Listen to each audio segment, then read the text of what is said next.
Hey guys, Matti here from Gold Coast Plumbing Experts. We're out here at Burleigh Waters today doing some pipe relining.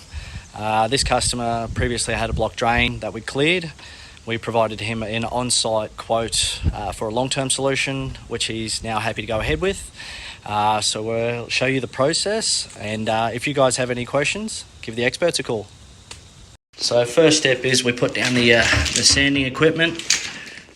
Might be a little bit difficult to see, but the damage is due to tree roots on the bend at the base of this toilet. So we'll go through, we'll sand it all up, prepare it, show you what that looks like on the camera.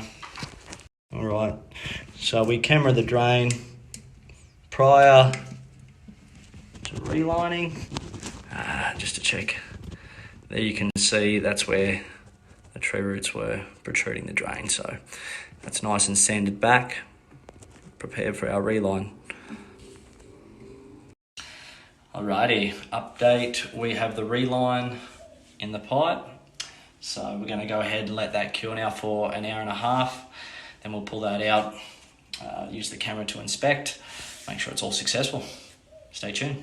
Hey guys, we are all done with the pipe reline. We've removed the bladder.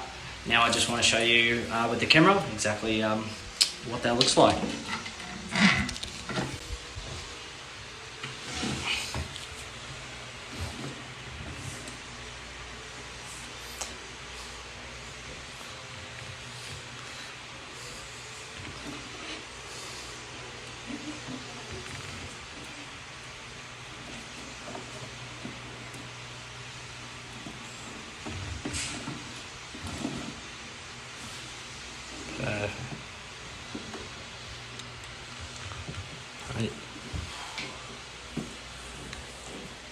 Call Gold Coast Plumbing Experts on 1300 600 632.